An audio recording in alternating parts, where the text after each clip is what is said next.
Okay, what I'll do is I'll go in the other room, look it up, and I'll come back and confirm that it's working.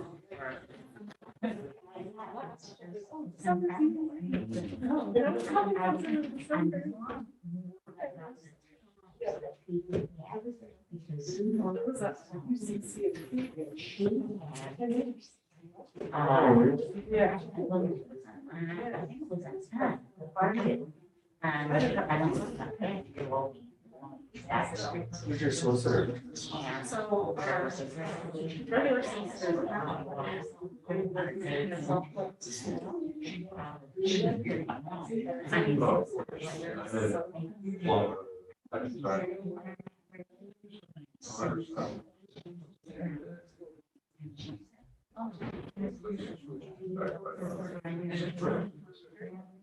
You're alive.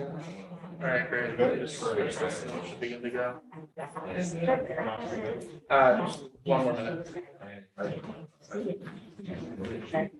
It never said. Never did, but I'm seeing it on YouTube. Did you hit save? Good. Yeah.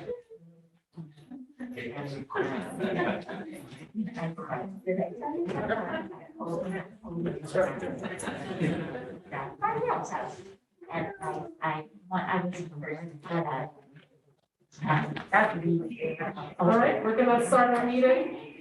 This is the regularly scheduled zoning hearing board meeting for Thursday, December 16th.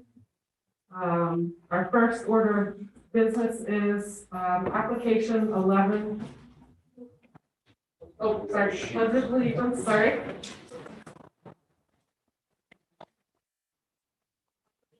To the flag of the United States of America, and to the republic which stands one nation, under God, indivisible, with liberty and justice for all.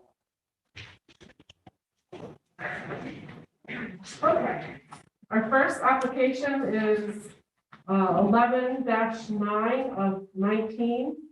It's a request for an additional one-year extension application of the Delaware County Community College for a special exception pursuant to section 301 to permit the college on a portion of the property currently owned by the Archdiocese of Philadelphia, which houses the Monsignor Bonner and Archbishop Pendergrass Catholic High School. The applicants also seeks variance from the following sections of the zoning code, section 404B, as applied by section 301 and table 3-1 to permit a child daycare center use on the lot and to allow a child daycare center together with the principal use of the lot as a college. Section 801-B.5 to permit parking in the front yard. Section 401 as applied by table 4-1 to permit the erection of a building and a parking deck, which are closer to the street line than the existing building. Section 401 as applied by table 4-1 to permit the construction of an addition on the main building, which will not exceed the existing height of the building, but will be in excess of 35 feet. And Article 9, Section 902-G.1 and 902G.1B3 to permit a CEVMS sign and a freestanding sign, a wall sign which exceeds 16 square feet. In addition, the applicant seeks such other relief consistent with this application and the plans and exhibits submitted to the zoning hearing board. The property is situated at 403 North Lansdowne Avenue in Drexel Hill, PA. It's a R1 residential district in the 3rd Council District. Think I got all that right? Good evening. I'm Nick Keneally. I'm the attorney for Delaware County Community College. I'm here this evening with Tony DeLuca, who's the Vice President of Operations for the Community College. After reading all that, this is just a request for an extension to extend the permits that were already granted for that. Just by way of brief background, you may recall that we did come to the zoning hearing board for the relief that was described in that application during the opening. That relief was granted. That relief was granted in around September, or toward the latter part of 2019. Immediately after relief was granted, the college got together their land development plans to make application for land development. And lo and behold, February, March comes around and COVID hits. Everything pretty much stops during that period of time.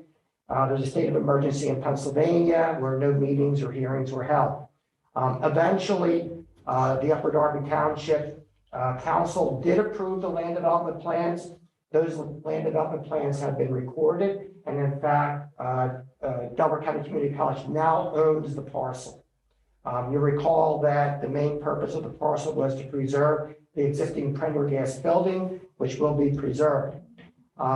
They have made various applications. They had numerous conditions to fulfill under the land development requirement. They are still in the process of fulfilling a couple of those conditions. Every time there's a slight modification, it takes several weeks for PennDOT to approve any sort of traffic or pedestrian access issues.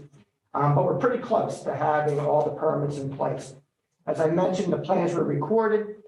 Various agreements were entered into with the township, including a development agreement, a stormwater facilities management agreement, financial security agreement. They've all been signed and recorded with the county, as has the land development plans.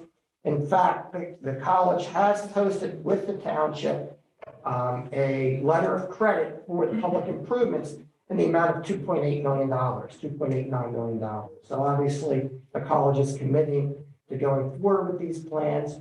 Once all the conditions are accepted and signed off by the township engineer and by PennDOT, hopefully we'll then be able to apply for building permit and grading permit applications.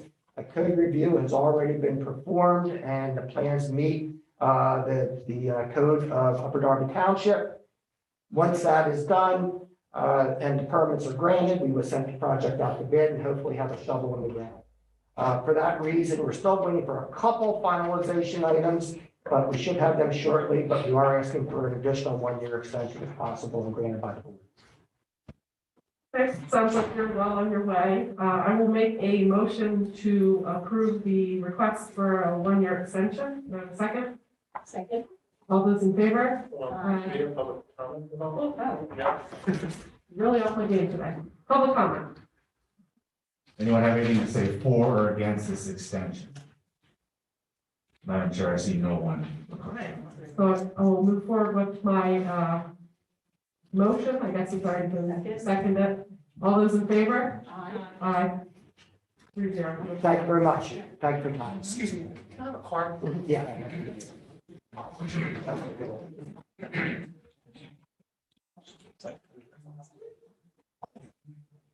All right, we will move on to the second application of the night. It is application 12-1 of 21. Application of Matt F. Outdoor in care of Scott Mancini for a variance from Article 9, Section 550-37H2 to allow the installation of a billboard at a property within 500 feet of an existing billboard. The property is situated at 1001 Pontiac Road, aka 4911 through 5404 Township Line Road. This is in Drexel Hill, PA. It's in the C2 Traditional General Commercial District, and it's in the First Council District. Good evening. My name is Allison Pritchard on behalf of Matt Outdoor. Mr. Solstar, I do have some exhibit packets to pass out if I could do that. Thank you.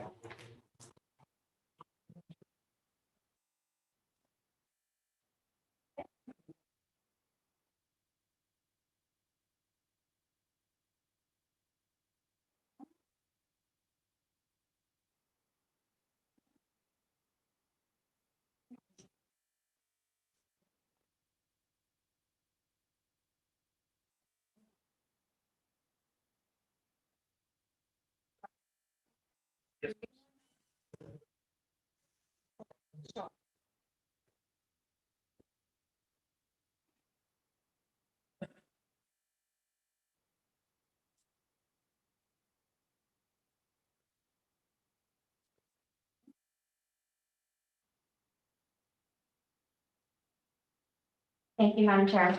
As you mentioned, we're here tonight for the installation of a billboard in a district where billboards are permitted. The billboard is compliant with everything under your zoning ordinance. The only issue is another sign that's within 500 feet of it on the other side of the road, and that's why we're here tonight. With me tonight is Scott Mancini from Matt Outdoor. Scott, you want to come through this form?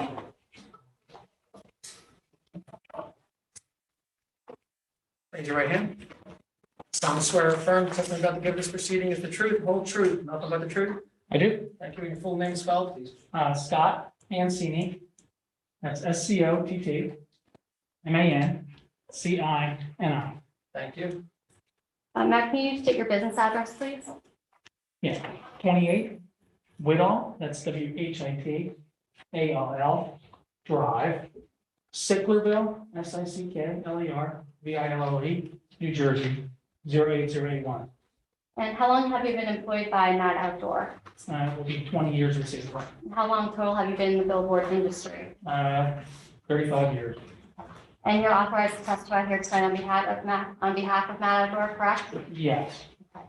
And you can use it for the packet as well. For the record, Exhibit A1 is our application, which we incorporated by reference. Exhibit A2 is our affidavit of posting, which we could provide to the township prior to tonight's hearing. If you can take a look at Exhibit A3. Mm-hmm. Do you recognize this document? I do. This is a letter of authorization from the property owner authorizing this application before the zoning hearing board tonight. Is that correct? That's correct. Okay. What is the current use of the property? It's essentially a shopping center. It's referred to as Pilgrim Gardens. Various commercial businesses operate there, restaurants, retail, service businesses. And I'm assuming you've been to the property numerous times? I have. Okay, and you're familiar with the surrounding properties and uses? All very similar to those. They're all commercial as well, restaurants, retail, services such as doctor's offices, healthcare, legal. And you've heard the chair mention this is located in the C2 zoning district, correct? That's correct. And the billboard use is permitted in this district, correct? Yes. I want to point your attention to Exhibit A4. Do you recognize A4? I do. Okay, what's this exhibit? It's our site plan I with a think proposed sign. on the back, the design details are also included as With well. design details on the lower bottom left-hand corner of the sheet. Can you describe for the board the specific design details of the billboard, height, dimensions, lighting, materials, etc.? Sure, it's a double-faced sign. Each sign face is scheduled to measure 10 foot by 30 foot or 300 square feet, according with the existing code. The overall height of the sign is 50 foot overall. The sign is slightly V-shaped with a 15-foot V at the wide end. It's directed to face directly towards Township Line Road, both northbound and southbound. So it's a double-faced sign. And it'd be illuminated using LED changeable message technology. And are you familiar with the township zoning ordinance as it relates to signage? I am. And will this be board, is it proposed to be compliant with all aspects of the township zoning ordinance? Yes. And do you recognize what's been marked Exhibit A5? Yes, And what is this exhibit? You prepared this exhibit, correct? I did. It's just a road view, Township Line Road, traveling southbound, just to give you an idea, an illustration of what the proposed sign would look like in relation to the existing sign on the opposite side of the roadway. Okay. So this photograph does accurately depict where the billboard is proposed in the property, correct? It does. And it accurately depicts where the existing sign is located, correct? Yes. Okay. Let's talk a little bit about that existing sign. So you heard me mention the reason we're here is because that existing sign is within 500 feet of where we're proposing the billboard, correct? That's right. Okay. Based on your experience in the industry for 35 years, why is the existing sign not what you would consider your typical billboard? For a roadway of this type and almost any type, it's a very small size sign. I think it measures under 100 square feet. I think it's 12 foot by 8 feet.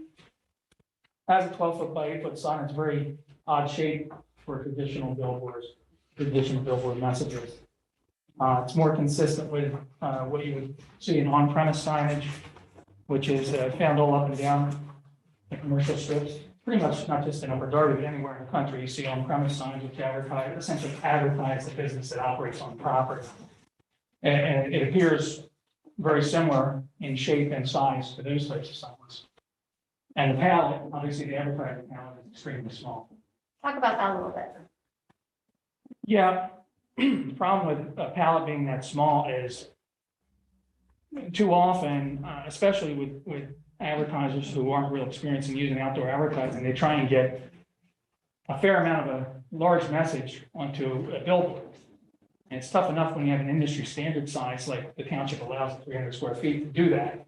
And do a good job with getting the message across concisely and completely. When you have a palette as small as that one, it becomes even more difficult. And so the sign itself is almost, there's people who are going to use it, but whether its viability and its commercial appeal to advertisers is another thing. It's very difficult to say it's on the inside of a turn, ours is on the outside of a turn. The visibility issue is difficult for anything that's on the inside of a turn. If you've ever driven around a curved area, you'll see that our sign will be in a direct line of visibility. The sign that's on an interior like that is very, very difficult to see. And it's difficult to see even when it's bigger, but it's very, very difficult to see when it's small. So I want to talk a little bit more about that line of sight issue, and I believe the second page of exhibit, of the last exhibit in our packets, is also an exhibit you prepared, correct? that's correct. Okay. Can you discuss a little bit about, I mean, you would agree that one of the primary purposes for probably this ordinance is that they don't want a lot of clutter around the township, correct? Right. Can you discuss why our billboard words proposed would not be or promote that kind of clutter due to where this sign, other sign is located? Well, again, it's a line or point of view where you're driving. If you take a look at that last page, you can see you drive around the corner. The viewpoint is directly towards where our sign is located, as opposed to any other sign nearby, especially on the inside of the turn. You can see the existing sign, which I pointed out there, that is the issue. And I think it pretty clearly shows that there's not a clutter issue with regard to this driver's view. And I think you can also see that the existing sign looks about the same size and shape as the on-premise sign that's immediately near it.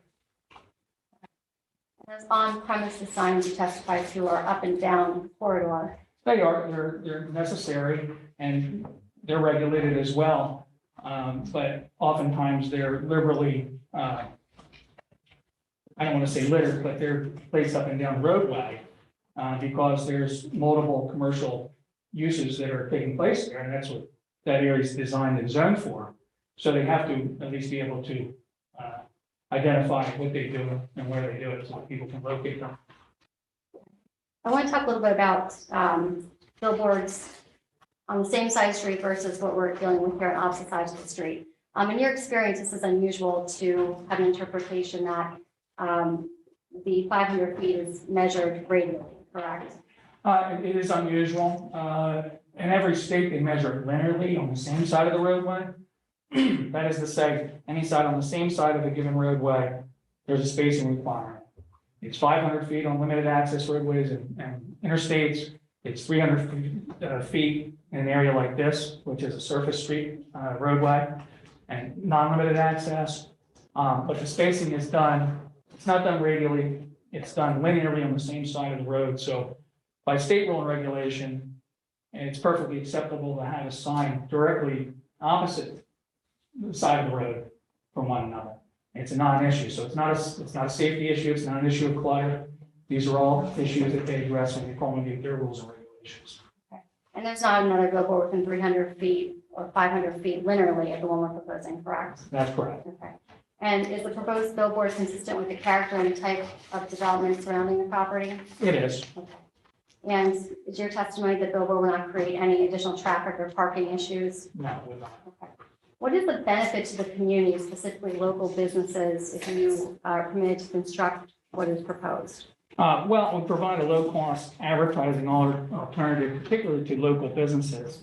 TV, radio, and internet digital advertising are typically very expensive. And in many ways, it probably is less effective for the local advertisers that operate their businesses in this area. There's really no other billboard alternatives in the immediate area for local advertisers to use, at least in that part of Upper Darby. So we think it would be a use that would be popular for local businesses to use as a direction, if not anything else, to their businesses, both East Bend and South. Is there anything else that you would like this board to know about this application? We can complete the application. Well, I hope the board would consider the fact that we understand why there's rules and regulations that you have with regard to spacing. But I think that this is a special case, and I think we've demonstrated that the visual is not one that should be of great concern. And given the special circumstances that are taking place in that particular area, that our request for relief is certainly warranted and certainly reasonable. And just to kind of piggyback a little bit on what you were saying about what would happen for the local businesses, the benefit to the businesses. You described the other sign. If they use the other sign, in your opinion, your professional opinion, would they be getting, I guess, what they're paying, what's the utility of that sign? No, when you combine traffic speed through there, the small size and shape of the advertising palette, the poor location on the inside of a turn, it diminishes the utility and effectiveness of the sign in my mind. And too often, again, especially with local advertisers who are not professional advertisers and don't often use advertising agencies to give them information and give them knowledge with regard to how to advertise. Many local advertisers will try and put as much information as they can on a billboard at once, which is not the way to go. If you look at a national advertiser, it's always a very simple message. So when you combine all those issues that I just mentioned, the small size, the odd shape, the inside of a turn, the poor visibility, and you combine a poor advertising message, it's not really viable from the perspective of value to an advertiser. That's all I have. I have a couple of comments. What is the distance from the other side? We do, Yes, if it was ruled as radial, what is the it's distance? approximately 160 feet, and again, the state mandates 300 feet on the same side of the road. Yeah, I don't think this is the township we follow. Oh, right, Township zoning code, it states 300 Sure. square feet. Sure. So, of course, the linear feet, excuse me, Yes, or 500 linear feet. So you're within 200 linear feet. Is there any other, I guess, do you just own, it looks like it's situated just behind the Mo's. Are you associated with the Mo's or the whole shopping center? it's the entire shopping center. Okay. Yes. Is there any other portion of the property that would be able to house that sign and meet the 500 square or linear foot distance? I don't believe so. I've looked at it. I don't think we could move it in either direction. So The I required guess- amount to reach exactly 500, I don't believe. So there's no other property within 500 feet that you could place the sign? There may be other properties, you mean separate and apart from the property? Yeah, we're on? now, Okay. that was my first question. My second question, is there any other properties that would be 500 linear feet away from the existing? There may be. There may be. I believe there may be. Any other members of the board? Okay, so, most of what you're been saying seems to be critiquing the other billboard, but the fact is that it's there already. Are you familiar with Township Line? The traffic there, the traffic conditions there? I'm familiar with it to some extent. Okay, Township Line is not a highway, it's not a limited access highway. But people drive on it like it is, they drive very, very fast. It's a very dangerous road to drive on. My concern is now you're going to put another point of distraction up close to the other one. You've got kids running, kids are stupid, they run across the road to get Doritos. People stop in the middle of the road and you're, just a split second that they're looking here, they're looking there, you're setting up a potentially dangerous situation in my view. And I'm not sure what your hardship is then that would override the safety of the community. Well, we actually, I mean, if this make a difference to the board, I mean, we have an engineer that cannot make it tonight, but we're welcome to continue this to bring in testimony about the safety issues related to billboards and distractions, things of that nature. We're happy to do that. Based on count. You see this hole right here with the orange triangle? A young girl died there. She unfortunately had been drinking underage and drove her car unsafe and hit that hole so hard that she split it. Now, the billboard doesn't have anything to do with that. My concern is other drivers on the road, when people are driving unsafe, don't have the kind of reaction time they need if they're reading billboards here and billboards there. That's my concern. And I don't know that a traffic engineer who hasn't lived in the area and experienced what it's like to drive on that road would be able to give me any information to tell me that this additional billboard would be anything but unsafe. Well, what I can do is I can have at least look into information that would tell us what that immediate area is like with regard to traffic and traffic accidents and hazards.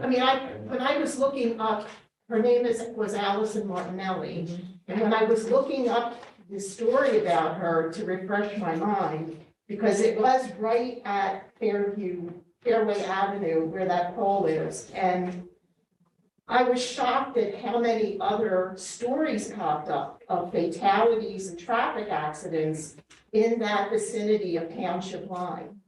So, your traffic engineer can say one thing, but I've been researching the Allison story and I see something else. And I'm very concerned about the added risk to drivers of an additional distraction on that part of Township Line Road. Okay, and That's all I have. yeah, and as I said, all I can do is say I can at least research it and let the board know how traffic safety in general relates to that area, whether that's a high area, I understand what you're saying. And there might be some data we can uncover that would support or not necessarily refute it, but say it's no different than most other places, but that's what we would look into for you. But I understand. I mean, I do think that that's one of the reasons that you make a code that has restrictions as to distance for signs is for that distractibility. Like, there's a reason why we don't want signs all the way down the road. That's why they put the 500 linear feet in. And I understand that, and all I was trying to illustrate for you is at this point in time, I don't think any billboard or what would constitute a billboard is an issue there at this present moment, It appears as like an on-premise sign. Right, it's so much smaller. Catherine, do you have anything? No. Any public comment?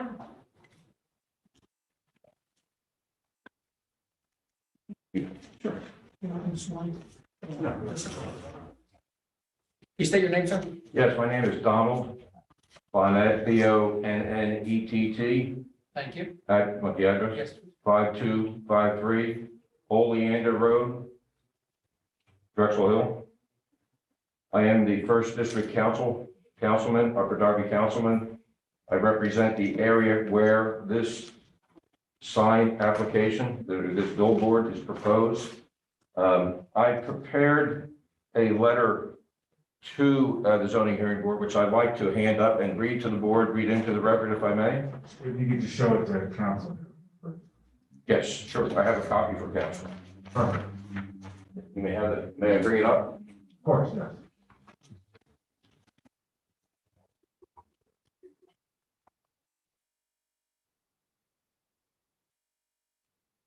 You were actually involved in developing Zoning permit. Yes, Ms. Wilson, I was.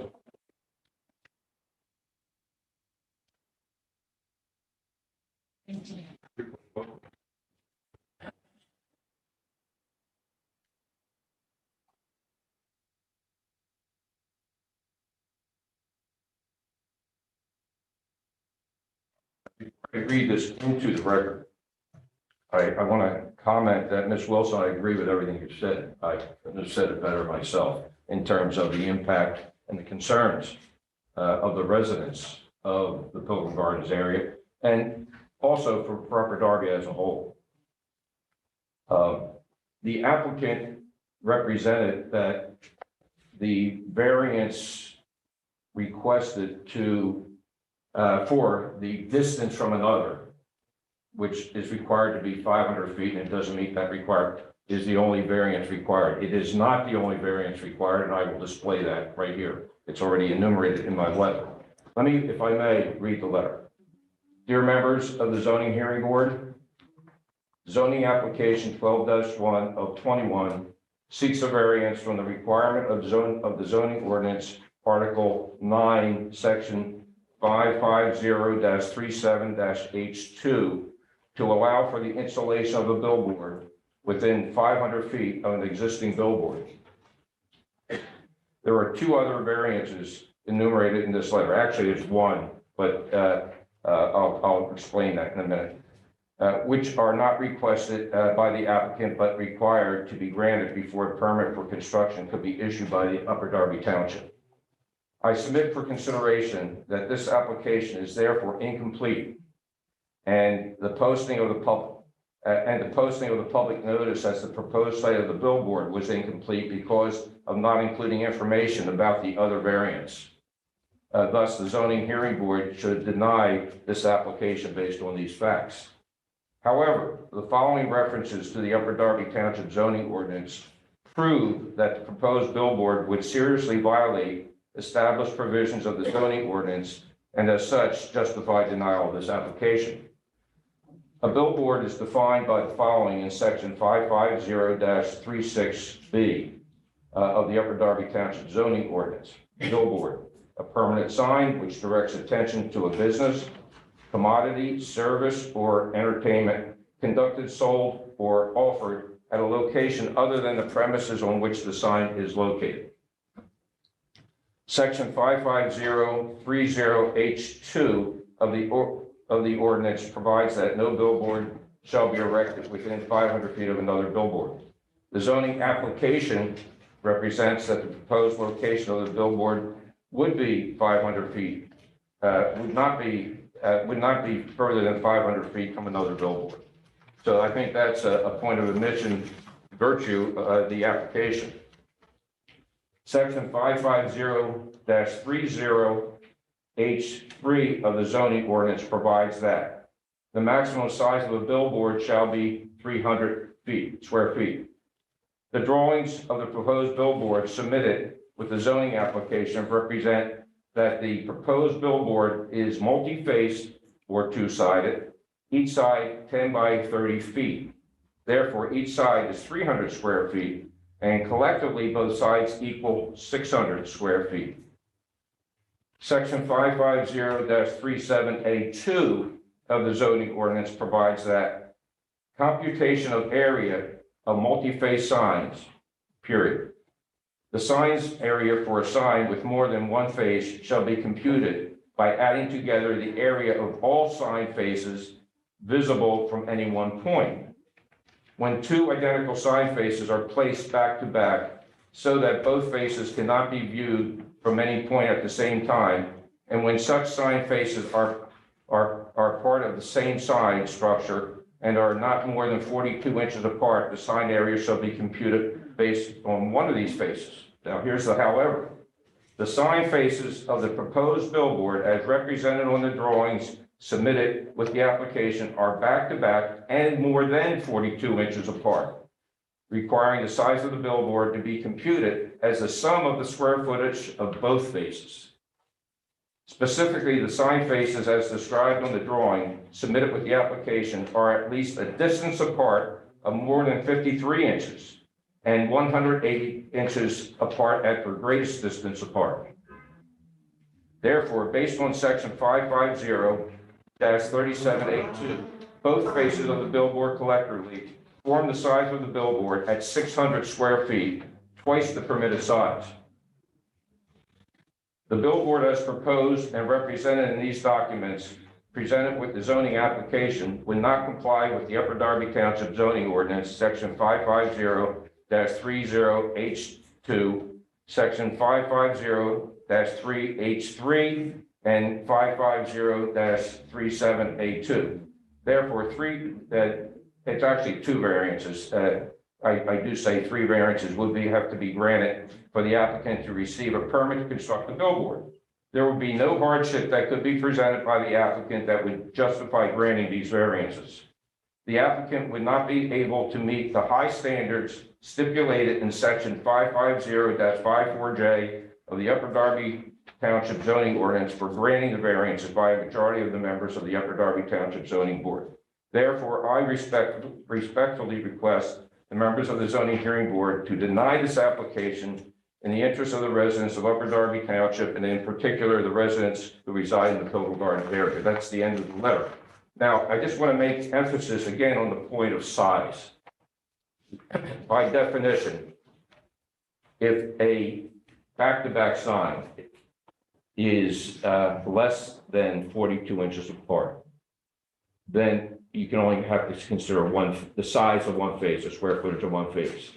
This sign is this billboard, and the faces of the sign are larger than that apart. They're 53 inches at minimum, and I think I said 108 inches at maximum, in that it's postured on an angle. So this sign was considered both faces, and collectively that says 600 square feet, which means that it exceeds the provisions of the ordinance for a billboard size, which limits it to 300. I'm available for questions if there are any. So, thank you. Yeah, I did actually read through the code, that is correct. I just wanted to ask the applicant if they had any response to that. It does appear that the code requires that the computation of both faces of the billboard be considered, since they are, greater than the 42 inches. I do. We submitted a permit to your zoning officer. He denied our permit based on the one section in the code, which was his determination of why it was not granted, which was it was in 500 feet. So with all due respect to it, we are able to rely on your zoning officer's determination, which was the one provision in the zoning code. And that's why we applied for what he had told us was his determination of what we needed relief for. Thank you. And if I may just close by saying, any one of those provisions I cited are reasons unto themselves. Each one gives reason to the zoning hearing board to deny this application. I appreciate your consideration. Thank you.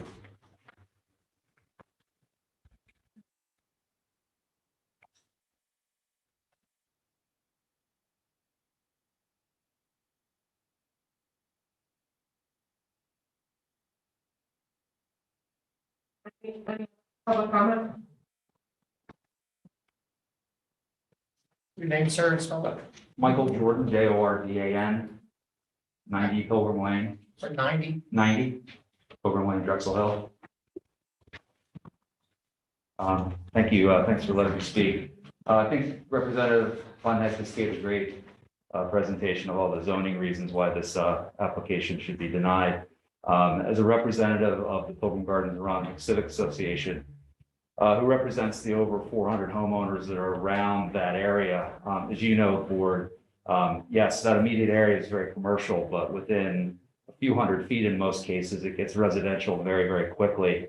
And as you mentioned as well, you've got kids crossing the street from the swim club, and kids crossing the street for school and everything else. So it is a very residential and very busy area in terms of traffic. We put out a social media post the other day about this to get feedback from our membership about their view on it. And overwhelmingly, everybody was anti the idea. And almost all those people that were against it cited safety and driver distraction as the main reason for that being the case for their opposition. That stretch of road, as you know, super busy. Cars speed there all the time. Cars make left-hand turns illegally all the time. Cars come in and out of one-way streets the wrong way all the time. It's been the site of many accidents, as you've cited, several fatalities over the last few years. There was a near fatality just down the road from there earlier this fall.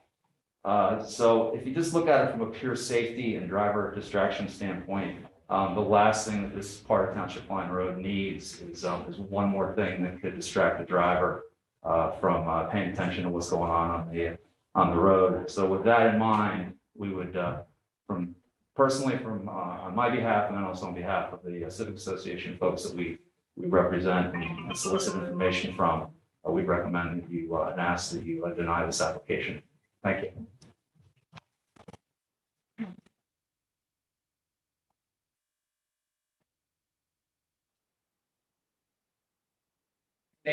My name is Laura Wentz. My address is 7549 Parkview Road, Upper Darby. Can you spell your last name? Wentz, like person, but I still live here. Can you spell your first name too? Laura.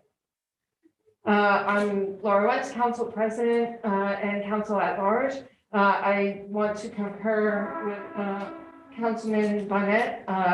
He is a wealth of knowledge of our zoning code and has been a great asset on our council. Billboards are one of the things that in Upper Darby that we have too many of. And we can't get rid of the ones that we already have. But putting another one within that 500 feet of another one is definitely something that our residents do not want. For all the reasons you have already cited, as well as if you look at the other townships and boroughs around us, no one has as many billboards as Upper Darby does. It's almost as if you're driving on 95, you see all these billboards when you're on the highway. Well, Route 1 is not a highway, as you pointed out. We have business sections and we have residential sections, and they're really intertwined. And even when you have a business section right on Route 1, you have residential right behind it. So whatever we can do to, if they do not follow the laws of our zoning, then we would, I hope that you would deny this based on those things. So thank you. You're welcome.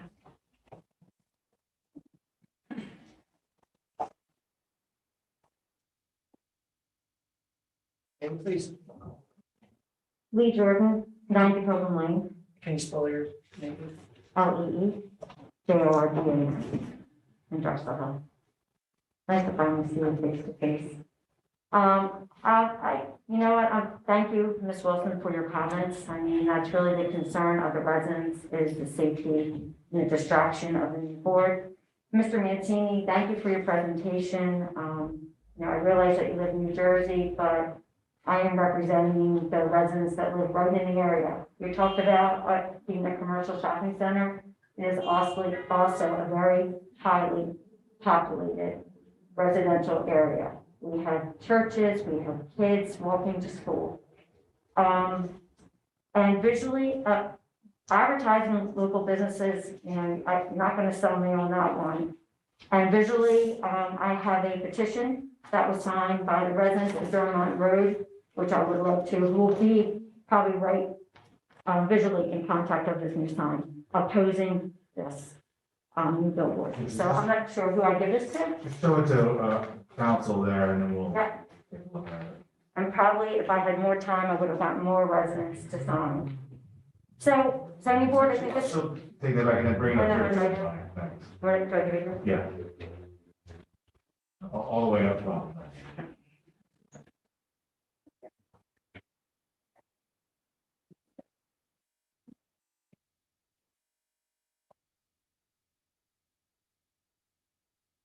So zoning board, I think it's a pretty cut and dry case.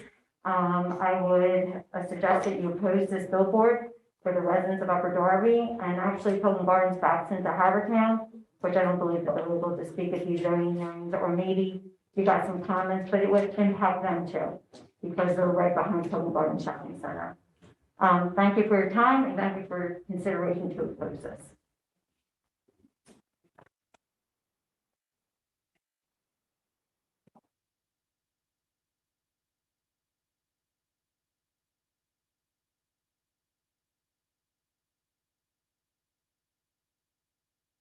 My name is Margaret Waltz, Walz. I live at 14 Pilgrim Lane. I've been living there since 1964. And I'm 4 houses up from Township Line. Nightly, we hear the screaming brakes. Now, this is a little bit farther to the south than the sign's going to be. But it is, you can tell, people are going well over the speed limit there. There has been a little bit of activity. I think they've done some traffic studies. I myself got a deer crossing sign there earlier this year, or maybe it was the end of last year, but anyway, I did get the sign. And it's ridiculous. It already looks like Las Vegas coming down Township Line. And I'm still driving. I do not like to drive on Township Line, but I have to sometimes. So, okay, that's all I have to say.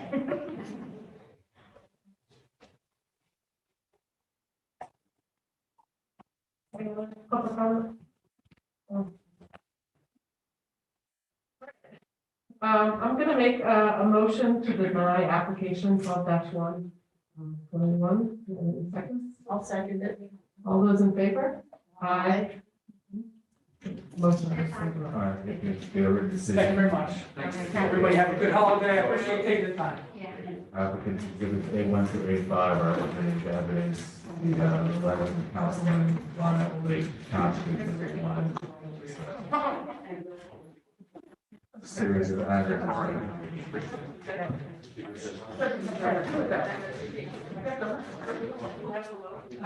All right, we'll move on to application 12-2 of 21.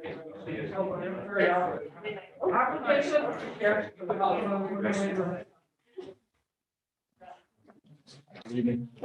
All right, so the application 12-2 of 21, application of student-run emergency unit of Philadelphia.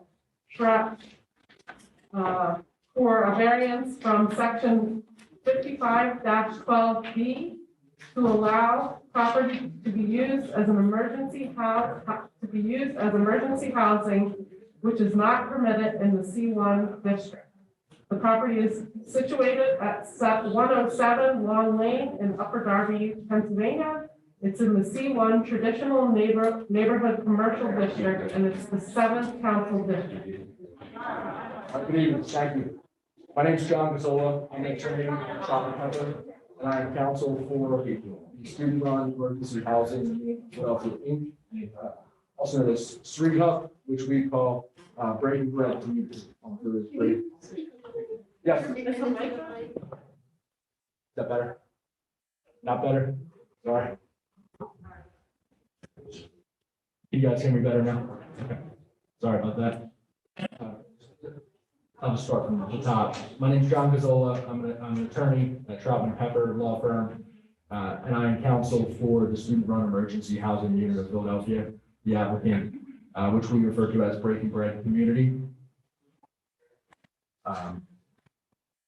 We are here this evening on Breaking Bread's application for a use variance necessary for the use of property known as 107 Long Lane as emergency housing. With me tonight is Ms. Stephanie Sina. She is the Chief Executive Officer of Breaking Bread Community. She's here in attendance. I'll bring her up in just a minute to ask her a few questions. But first, I do have a few housekeeping matters. I have 2 exhibits this evening. The first is the listing information for the property. And the second is the agreement of sale for the property, which was signed yesterday. Breaking Bread is the equitable owner of the property as of today. May I approach and bring the documents up? Of course.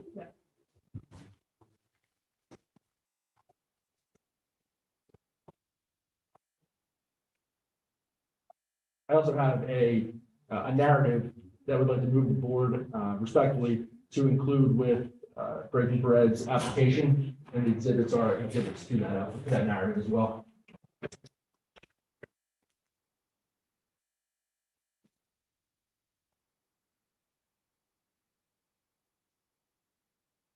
Thank you.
So, as I said, Exhibit 1 is the broker's listing information, which is some brief details about the property, 107 Long Lane, as I'm sure many of you know, is located just outside this building.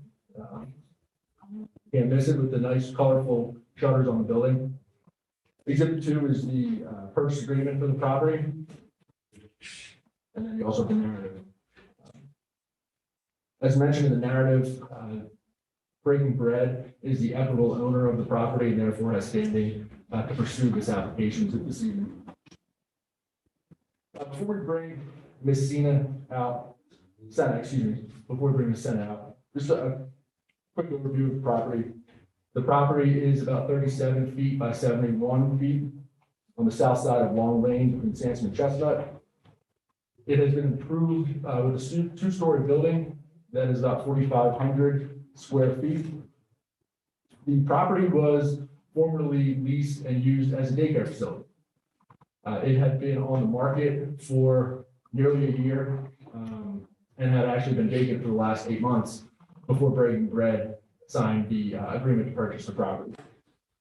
As you pointed out, the property is in the C1 district.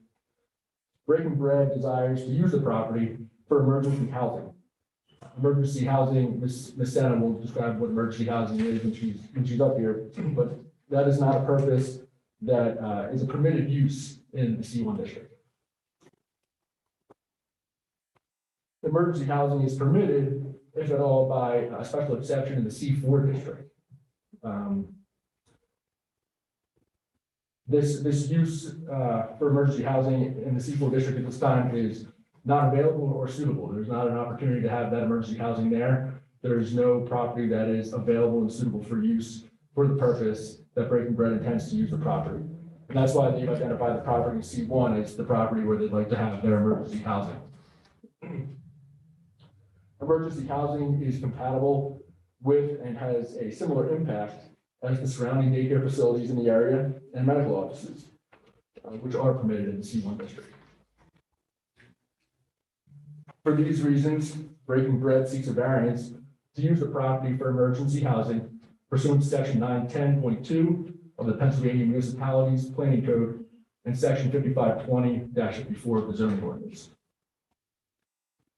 As I'm sure you know that one of the variance criteria under the Pennsylvania Municipalities Planning Code and the borough zoning ordinance is the demonstration of an unnecessary hardship, which is generally the inability to use a property reasonably without the requested variance. A few years ago, the Commonwealth Court of Pennsylvania held that a sustained but unsuccessful attempt to sell property constitutes evidence that the property lacks value for any permitted use. That was South case, I believe, a little bit older than just a few years ago, maybe 2011. And in that case, the property had been marketed for about 5 years before it was purchased. So a little bit more of an extreme example than we have here, but under the current circumstances and the hot real estate market that we've experienced over the last year or so, to have a property on the market for nearly a year and vacant for 8 months, shows that there is a hardship based on the zoned, purpose that it can be used for. I would now like to introduce Breaking Bread's first witness, Ms. Stephanie Senna.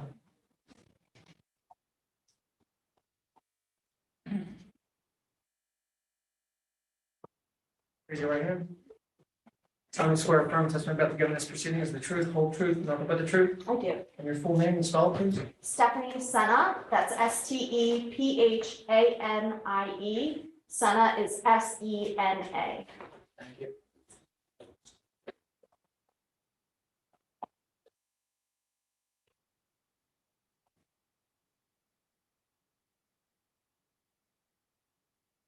Then I'll try and use the podium with you here.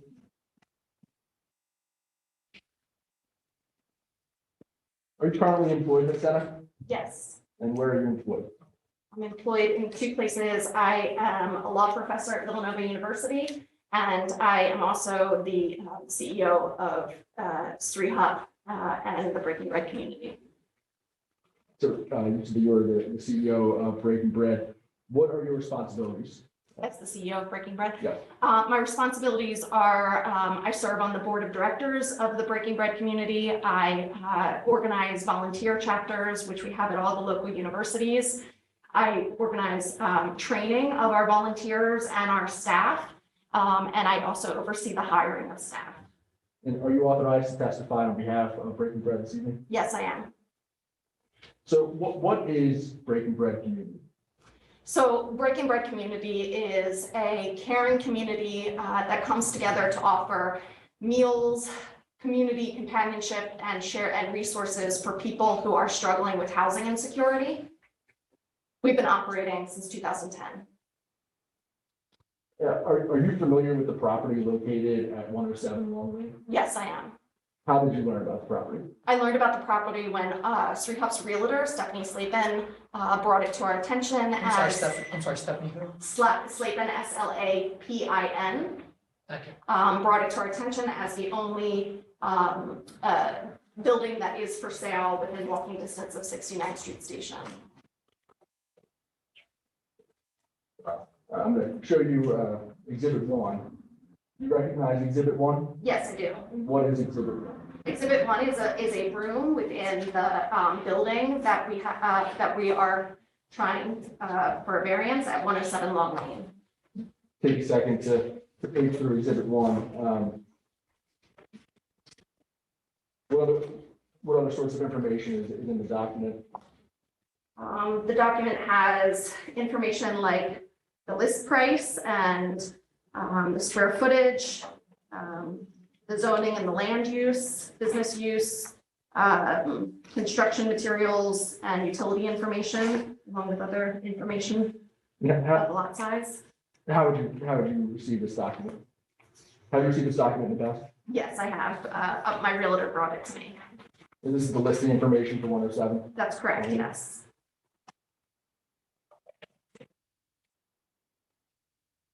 And what is Breaking Bread community's tie to the property at 107 Long Lane right now? So we have a signed sales agreement and we're under contract of sale for the building. I'll show you Exhibit 2. You recognize Exhibit 2? Yes. And what is Exhibit 2?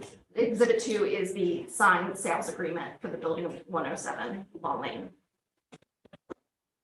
And can you turn to page 9, please, of Exhibit 2? Okay, At the buyer line, do you see that? yes, Is that your signature? that's correct. So you signed the purchase and sale agreement for 107 Long Lane. That's correct. Thank you.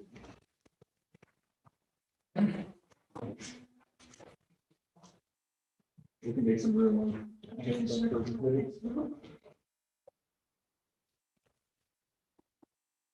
So, what is Breaking Bread Community's plan with 107 Long Lane, the property?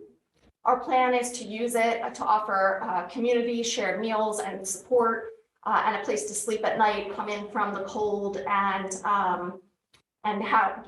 loves supplies and resources that people need to get back on their feet. That is what we're planning for that building. What sorts of people would you offer those amenities to? People who are experiencing housing insecurity and food insecurity in the area and who need someplace to come for warmth and meals and a place to sleep at night. And why did you select the property at 107 Long Lane to serve in that use? It's really a perfect property for us, but it's within walking distance to 69th Street Station, which is where a lot of people who are experiencing food insecurity and housing insecurity are currently sleeping. And so it's close to that. It's close to public transportation, so our volunteers can get there. And the building itself is appropriate for our usage because of the office space on the bottom, the bedrooms at the top of at the second floor, the bathroom and the elevator. So if Breaking Bread turns the property at 107 Long Lane into emergency housing, let's talk a little about the operations that would take place there. What hours would the emergency housing run? It would be open all day, 24 hours a day. During the day, we will be serving meals and offering supplies and services to people who are needing to come in out of the cold. And we will be helping people access housing and get back on their feet. And at night, we'll have a consistent group of people staying with us until we can get them housed. So it will not be some emergency housing units have a population that varies every single night, but this will be a stable population of the same people who we are working to get them into housing. And as CBO, you noted that you are responsible for staffing at Breaking Bread, is that correct? That's correct. So what sort of staffing do you envision to have at the property if emergency housing takes place there? We have security staff who have been trained and been working with us since 2010. They are there all the time and throughout the night, awake and overseeing our guests and the property, having eyes on the street and making sure that everybody is safe inside the shelter and outside the shelter. And where do you typically hire employees that assist with the emergency housing? So the employees that we've had for over a decade, and when we were looking for employees, we found them through other similar agencies. We were looking for people who have had experience in this role, and also people who had themselves come from a place of housing insecurity. We believed that we wanted to give people opportunity to make income who had come from low income and housing insecurity. We hired them, we trained them, and they've stayed with us for years. We treat them very well, pay them above a minimum wage, well above a minimum wage, and build loyalty with them. And we don't like the idea of having a lot of turnover.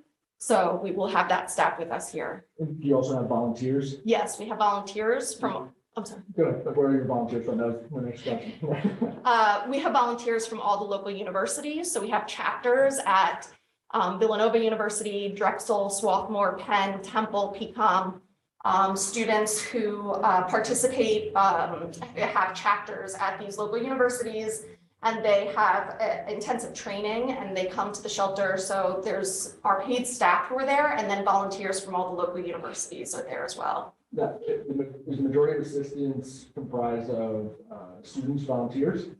Yes, and but also Street Hub over the last decade has built relationships with a lot of the service providers throughout the entire region and in fact tri-state area. So we have volunteers who are college students, but we also have people who offer services, time, talent, labor, food from the region who are not college students. The employees, the staff, how do they typically, or how do you envision them getting to emergency housing to assist? Through public transportation, mostly coming in through 69th Street Station. So the chapters at all the local universities do get support for, they get SEPTA tokens and SEPTA passes to be able to take public transit. So that's how our college students get to us. We'd operated in Philadelphia since 2010, and that's how college students got to us in Philadelphia, is through taking public transit from their universities.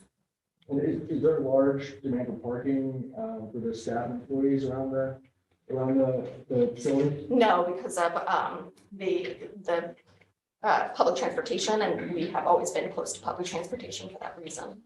In terms of operations, does Breaking Bread intend to turn a profit on this operation? No, Breaking Bread is a nonprofit. Street Hub Student Run Emergency Housing Unit of Philadelphia, and this will be the Breaking Bread community. It is a nonprofit, and no one makes a profit off of it. So the property currently, can Breaking Bread use the property for emergency housing currently today? No, it cannot. And has Breaking Bread tried to remedy that in any way? Yes, And how has it done that? by applying for zoning relief, zoning variance here at the zoning hearing. And is the variance necessary for Breaking Bread to use this property as emergency housing? Yes, Is part of the need for the variance caused by the size and shape of the property? yes. And why is that? The property is small and narrow, and would not serve many purposes, other than what it was before, which is a daycare center, but there are many daycare centers. The area is there's a little bit of a saturation of daycare centers in the area, but the size and the narrowness of the building make it appropriate. Now, when Breaking Bread approached the seller of the property to purchase it, was Breaking Bread the only potential purchaser that, if you know? We were not aware of anyone offering anything to the seller. And is the variance that is being requested the least necessary to develop the site with the proposed use? Yes, that's accurate. If, based on your experience and your knowledge of the area and the property, if Breaking Bread cannot develop the property, do you think that there will be other commercial interest in developing that property in the near future? I don't, again, as you stated in your introduction, that this is a very hot market right now, and it's been on the market for about a year and has not had offers or has not sold yet. So I don't imagine that will change anytime in the near future. And when you, as CEO of Breaking Bread, research the property, did you research the surrounding area as well? Yes, And did you become familiar with the surrounding area? yes. Can you describe the properties that surround 107 Long Lane? Sure, there's a convenience store, there's a pharmacy, there's a doctor's office. Across the street, there's a Planned Parenthood. It's also, as I mentioned, in close walking distance to 69th Street Station and to this building here, the Upper Darby Township building. And so it is appropriate because a lot of those are resources, social service resources and services for people in the community. And so this is providing another service for people who are in need in the community. So, based on your experience with Breaking Bread, are those sorts of properties and businesses, are they compatible with emergency housing in the same area? I believe that they are compatible. They are all serving the public good and public need and caring for the community at large.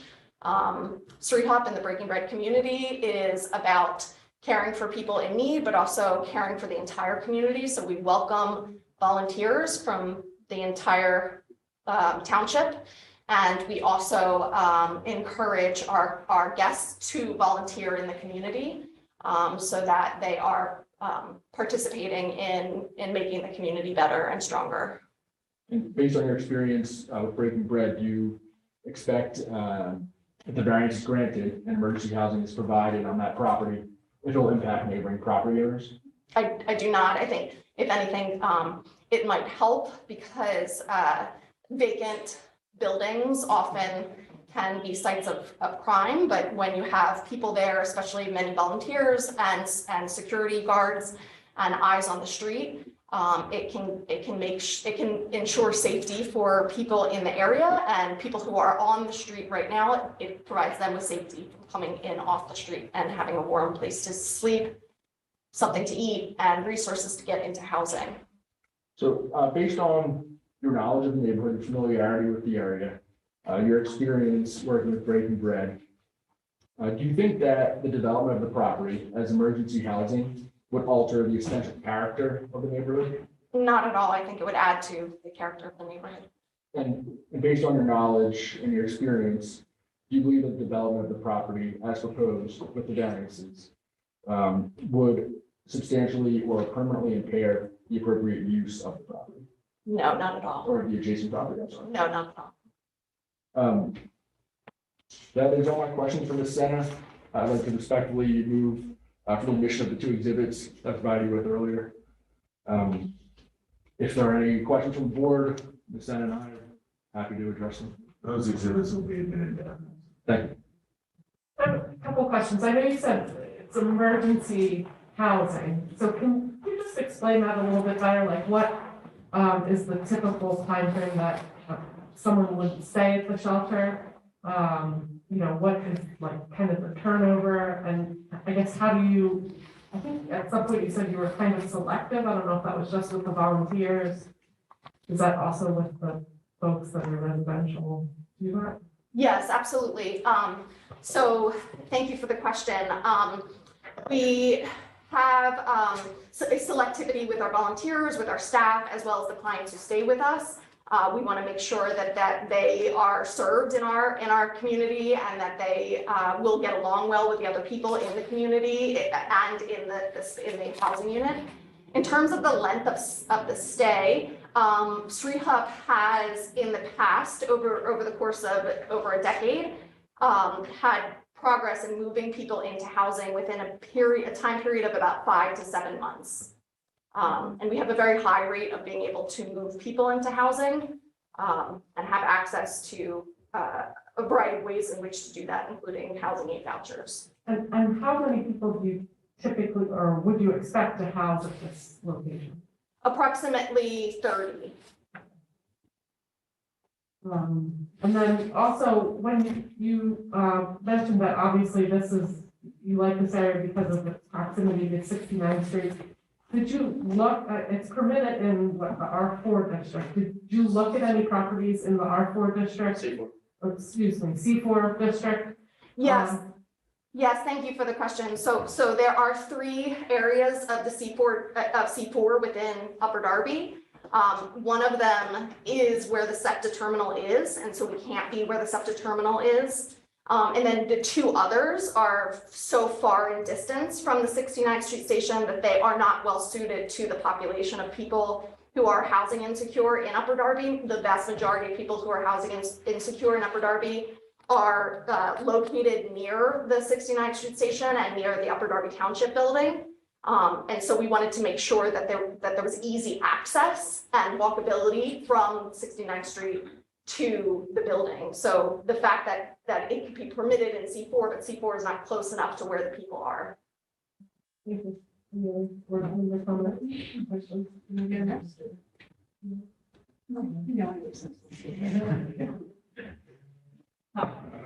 My question is, can you hear me? You can hear me? Yes. Okay, so my question is, how do you get the people that come there? And does this model exist somewhere else? So we're actually the second emergency housing unit like this. The first was operates near Harvard University. I'd heard about it in 2010, and I took about 20 of my Villanova students. I've been at Villanova since 2001, and I took about 20 of my Villanova students out to Harvard for spring break to train with those volunteers and bring that idea back to this region. In terms of how we have clients, the way that we have operated since 2010 is that we have partnered with other social service providers, specifically Project Home. And Project Home has a space in the SEPTA terminal called Hub of Hope. And so that's where a lot of people congregate who are experiencing housing insecurity. The outreach workers from Project Home would take people's information, and if they felt that they were appropriate for our space, they would transport them to our space. So intake came from the professionals at Project Home who identified them as being fit for us. And fit for us means, again, many emergency housing units are transient, so you have a population that changes. It was important for us to have a consistent population so that we can really work to move people on into housing, and it's part of why we had such a high success rate in doing that. In terms of the intake here at our space, we would be working with the Delaware County Department of Human Services for that. They have a system that it has that we would be operating with and working with for that. And we've been in communication with them. And another question, what's the duration that people would stay there? Does it fluctuate until they get into permanent housing? It does fluctuate, but again, from our past experience, it is approximately 5 to 7 months before we're able to move people out into housing. Though if it takes longer, we would not be putting someone on the street. We would make sure that we were with them until we got them appropriately housed. And could some of these people have children, or is it just adults?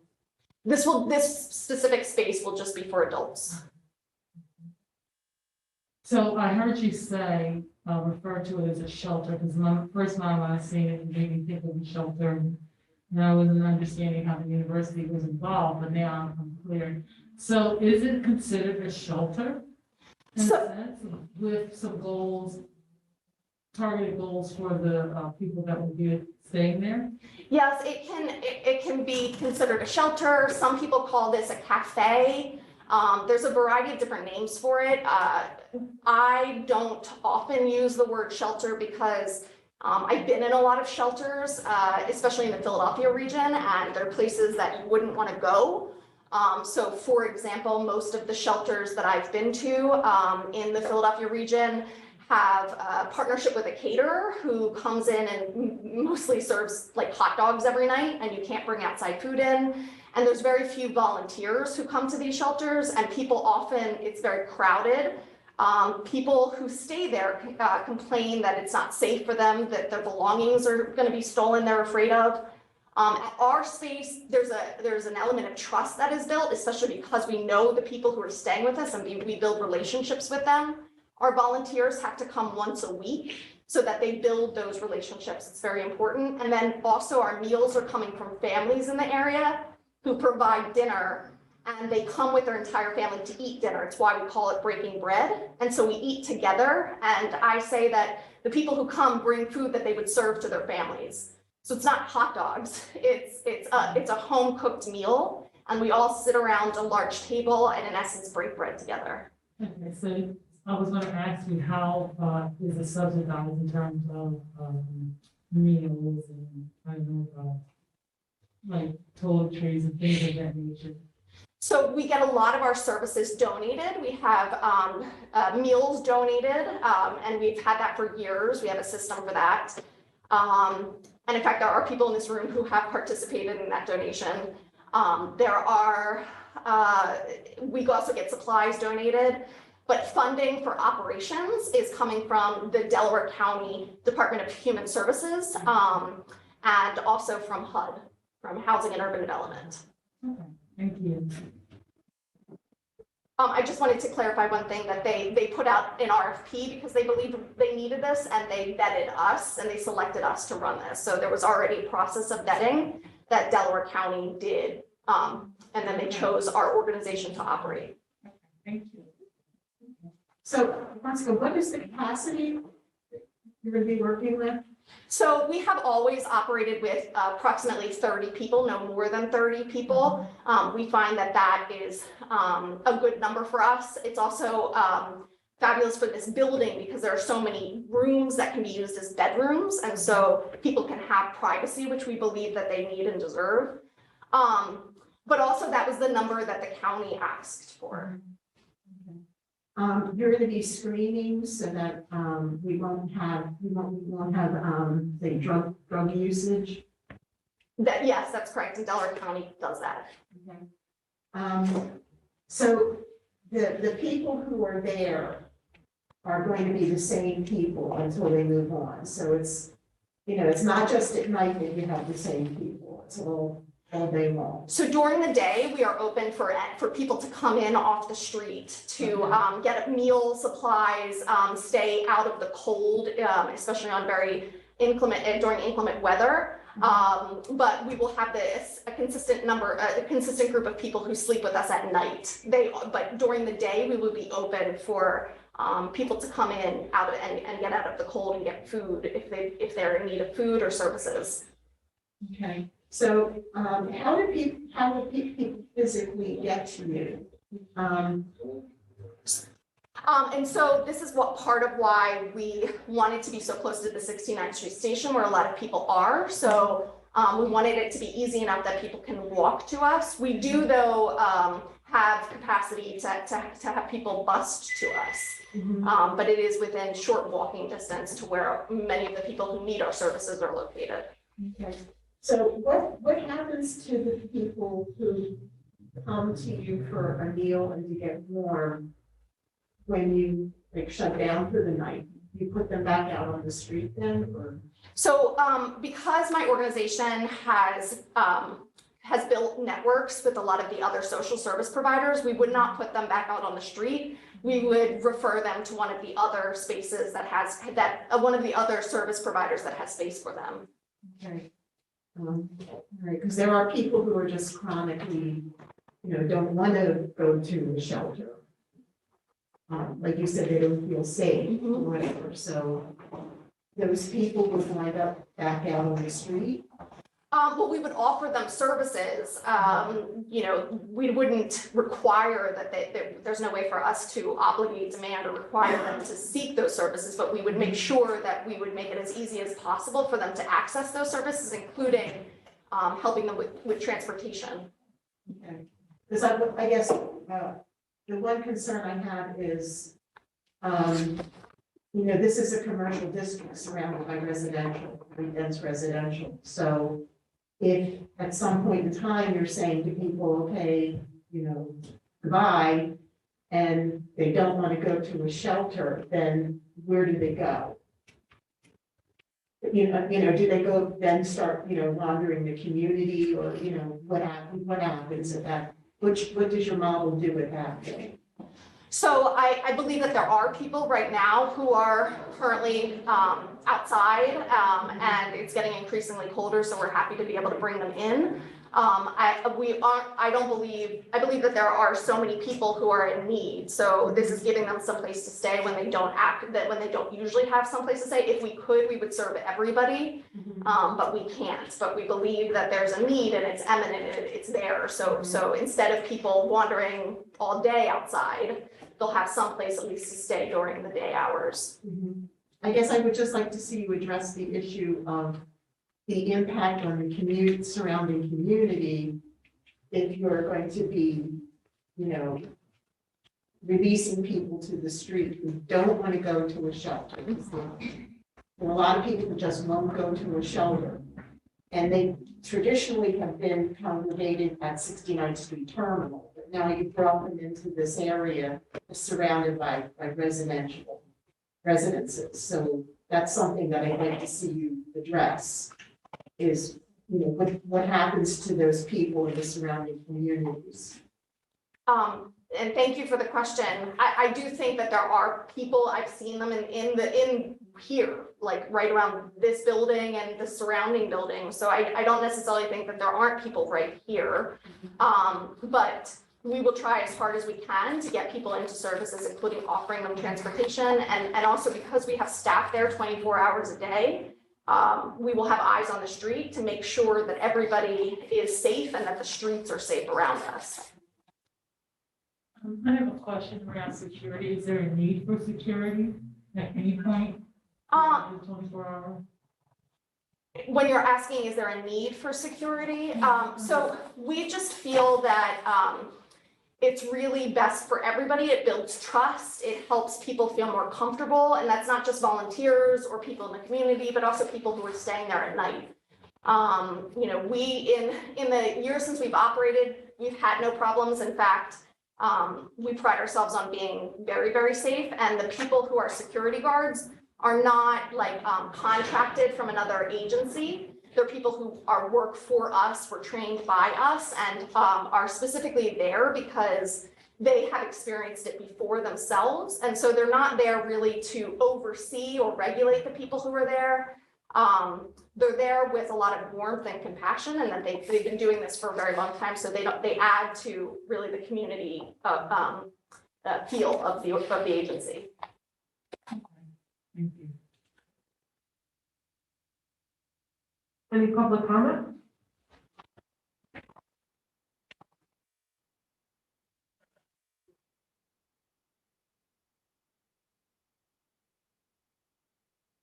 State your name and spell it, please. Sure.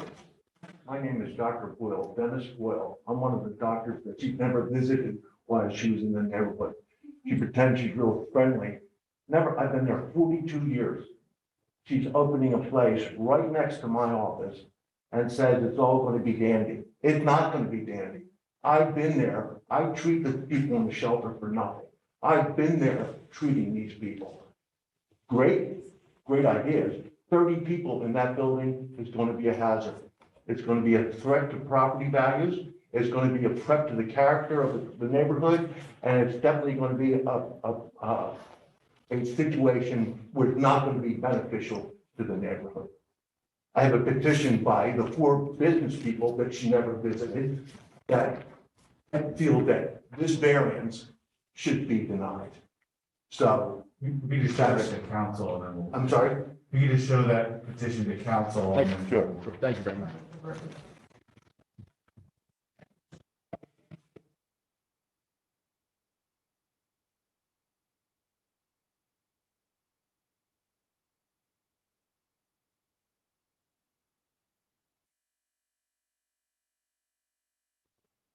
Sure.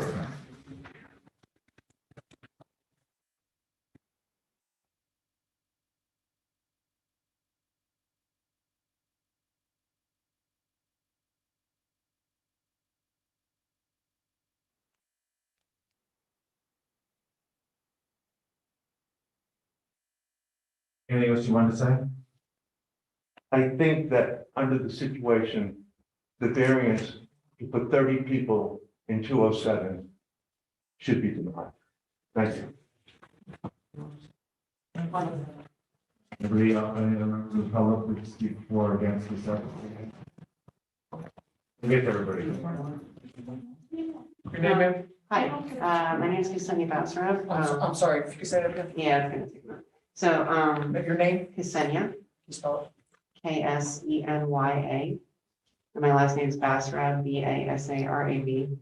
I'm a paramedic at Delaware County Memorial Hospital. I also head the community health outreach, EMS community health outreach team. We've been in existence for about 2 years. Probably a little bit longer than that. We've officially been doing street work for about that amount of time. Unofficially, we've been doing it for a lot longer than that. Could you speak into the microphone and speak slower? Yeah, I talk. For some I'm reason, sorry. I can't hear with my mask on. That's physiologically, I should say always that way. Can you hear me better now? Yeah, just a Okay. slow, little slow. Yeah, I'm emphatic, I'm sorry. Basically, I've been a paramedic for the past 20 years. 10 of those years have been in Upper Darby Township. I don't come here tonight lightly. I don't come here with like, oh, just passing support. My coworker, teammate, partner as well, who's worked a lot with me. We do this every single night. We see and work with unhoused, vulnerable, medically marginalized, Black and brown populations every single night that are suffering from being unhoused, being food insecure, being in deep poverty. And our lens and the way we look through it is through emergency medicine, pre-hospital emergency medicine, community medicine, and social medicine. So our team has been working mostly at night. We run weekly street clinics in Upper Darby. You may not have heard of us yet. We've kept a low profile, but we've been here. We are supported by the township. We are working with developing a partnership with Stephanie and Sriha and Villanova University, which is a major advancement for our program, which is actually receiving no funding right now. Our work centers around prioritizing the most vulnerable patients that we come across. So we can discuss location and we can discuss areas and who is going to be affected, but what we need to discuss is the patients and the people that are suffering from homelessness in Upper Darby. I don't want to get graphic. I don't want to get inundated with like war stories, but I can tell you in the alleyways and the streets, 69th Street Terminal, 69th Street Quarter, we've had numerous deaths because of hypothermia, more overdoses than we can even begin to discuss, violence, homicides, and unhoused people are exposed to this every single day, every single night, with very few points of safety. We've been able to establish a point of care with a couple other community partners in the past 2 years that allows people to get a sense that they have some aid. But we need more resources and we need more help for referrals. Stephanie is a godsend to us. Just the fact that we were able to start to speak with her was a major development for our initiative. When I say how big of a development that is, and we're talking about people that right down from here that are emaciated, haven't eaten for days, weeks, 30-year-olds with liver failure. I had a woman years ago that was literally frozen to the street at Market and 69th Street. You're losing people in these winters. We're in the middle of a pandemic. Our ERs are overcrowded. It's the perfect time for this type of approach, this type of dignified care approach, this type of unified care approach. And a lot of people outside these circles have probably heard like housing is healthcare, food is healthcare. Our patients and our people that we talk to, that we've interacted with over the past several years, decade, have always told us that that piece of pizza is healthcare. Getting out off the street for a minute is healthcare. Being sick on the street to them is hell, and that's an exact quote. So we need to lift these experiences up. And I think Stephanie is doing that. She's the first person, aside from Scotland Township, that our team and our approach, we feel really supported by. And we're here tonight to emphatically support this initiative. This is going to save lives. This is going to change lives. It's not going to end homelessness. We're next to one of the poorest, if not the poorest large city in America. This is the reality of where we are. This is the reality of what people are experiencing right outside your door. It's hell, it's suffering on a level that just come out with us for a night. And we do this night in and night out. And taking on the outreach team has just been a second full-time job for us. And we're not doing it to gloat about it. We're doing it to tell you what the need is. And we need more help, and to be able to refer these patients and these people to an emergency housing unit at any point is just a massive step forward. And all I can say is that, and the last thing I want to say is that the proximity to 69th Street is imperative, because what we look at 69th Street, we see an epicenter of a public health crisis that's been going on in Upper Darby for decades. And that's absolutely what's been occurring. These are just facts. This is what we've experienced on the street, and we get to go home. So most of us probably get to go home to some warmth tonight.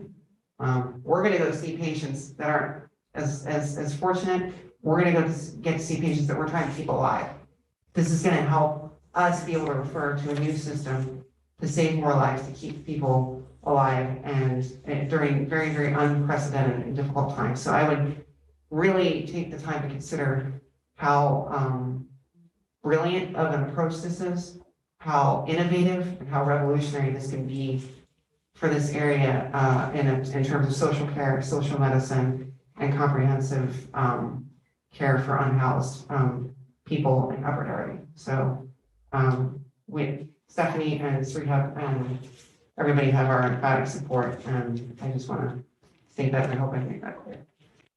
I actually have one question for you. So since you're out, I guess, on the streets with these folks, do you have like an average of like maybe how many people are unhoused in this general location. Right. At any one point, or. So I do, it's fluctuated, I would say, you know, at its height, if you take the main entrance at the south terminal, like say even last year, at its height, we could look at 25 to 30 people in that space, pushed up against the doors that are locked for people that are just begging to get out of the cold, right? Just begging to get out of the cold. That's just in one area. So at night, I think we see a huge variance at times because we have the Market Frankfurt line that comes in, so we have a lot of transient people that come in from Philadelphia. And again, everybody's sleeping. The nighttime view is the view of this crisis, I think. And I would say, I mean, you can back me up on this, but I would say any number of times that when we've been down there providing services, just outreach services, that we've seen up to 70, 80 people, if not more, just come off the bus, crowd us. The need would quickly become overwhelming. I will say in the past month to 2 months, even the past few weeks, it's become very violent. We've had a number of shootings, a number of incidents right down in that area, assaults. So some of our known patients that we followed over the past few years are obviously scared. And they're worried about their safety more so than I've seen them for a while. And I think they, due to the rapport that we have with them, if we refer to a place like Stephanie is proposing, that's just one step that's already taken out of it because they trust us, they know us, and they know that we're there to care for them, to advocate them, and to prioritize their needs. So that work's already happening, whether you know it or not. I think now you know it. But this is just a massive addition and a massive referral pathway for our care work to continue and to get the people that want it to a safer spot, to not just what we consider a shelter, where a lot of people say, I don't want to go to the shelters. I'm going to get assaulted. They're going to get my things stolen. I see this as being different. I feel this as being different. Clinically, I'm astounded that this is an opportunity that's being presented here. And I think it would be a missed opportunity not to go ahead with this. Thank you. Thanks. Any other public comment?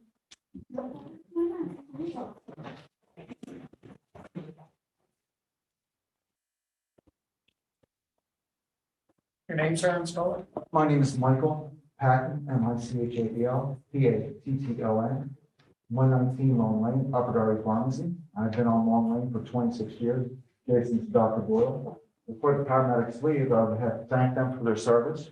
But I'd also ask, are you familiar with the two other facilities? One within 200 feet of 107 Long Lane, and the other one 1 mile at 6310 Market Street. I've been here on Long Lane.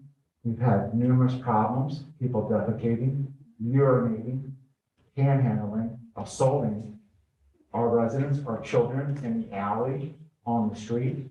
We had a gentleman yesterday, Scott is here. I don't know where he went, who had a gun in front of Dr. Boyle's office. The police chased him down. We've had numerous shootings. I'm all for providing help for the homeless. I, like Dr. Boyle, if someone comes in, I have no problem. I give them their medication for free. I also volunteer for Connect by Night for the last 15, 20 years, feeding the homeless, providing food, home cooked meals, 27200 Chestnut. We have people living in there. We have 6310 Eastern's down at 63rd Market. I don't see another need for more people, especially 30 people who are going to be lingering up and down the streets, in the alleys. We walk out back. Some of these patients, these people coming in, have different substance abuse problems, which need to be treated, but not treated in a facility where there's going to be no medical providing treatment for them. So we find syringes, bottles, prostitution in the alleyway, which Chris, who owns the barbershop, can attest to, Dr. Boyle can attest to, and Muhammad, who owns the deli. He has numerous problems. We have numerous, always having problems in the alleyway. I have never met. She's never come to my store, also introduced herself. to nobody and explain what their plans are. Now, you're saying you're gonna have security. Is that gonna be security for just inside the building, outside the building? And what's the ratio of people living in the facility compared to volunteers and workers? Sorry. You're making public comment. Yeah. Make comment. So, can I question, see what? No, you can't, just make a comment. Okay, so my comment is, I think the board should reject this application because we don't know the security of what's gonna happen in that building. If we're gonna have other issues with sexual assaults that can occur in that building, if we can't answer how many people are gonna be 30 people in there, if it's a male and female, where's the board gonna stand when something occurs and there's an issue? Thank you for your time. Anybody else have public comment to make on this application? Take your time. Thank you. Your name, please, and spell it. Sure. My name is Michelle Phillips. You have my address, right? Can you spell your last name? Oh, sure. B as in boy, ILLU, P as in Paul, S as in Sam. Thank you, counsel. And I live at 707 Briarcliff Road, and I am also councilwoman at large in Upper Darby. So I am in full support. And besides sitting on council, I do social work at Temple. So I personally take offense to calling people these people because everyone deserves dignity and respect. I do not believe that it's going to be the 30 people, because Stephanie explained what her goal is and how she will be able to handle it. Yes, she will have security. She has over decades of experience with people who are unhoused. I do not think it's going to be anything extra. If it's people out here that are, I don't know, at your pharmacy or at your doctor's office or defecating, I don't think it's homeless people or, unhoused people, I think it could be people that's just in the neighborhood. I'm not saying that, but it could be. I don't know, right? So my thing is, I definitely support this because we need services here. Stephanie just said that it's going to be the same 30 people that will live in this house, in this community. I do not believe that it will be, first of all, you can't have a community with male and female sleeping together. They're not brothers and sisters, so that's not going to happen. So I think that it will do well for the community. You heard what the EMT said about helping them, people with whatever illnesses that they may have. And when I spoke with Stephanie, I believe that it will be a nurse or a nurse practitioner on staff there to help with if someone has a wound or anything like that. I believe that will be there. We need this service here because people need to get off the street. And without this service, I know Connect by Night is there, and I know we do have another shelter, but they are only open during the day. So what happens at night, especially if it's going to be the same 30 people that's going to be there, I don't think it's going to cause any issue. Will some things happen? I don't know, because people are people and things may happen, but I think Stephanie and her group runs a tight ship. They have,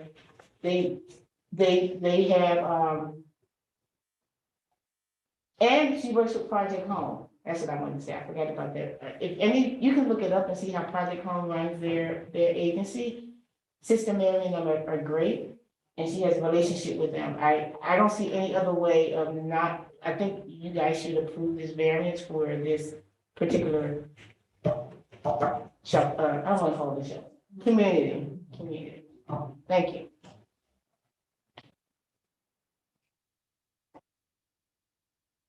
Anybody else have public comment?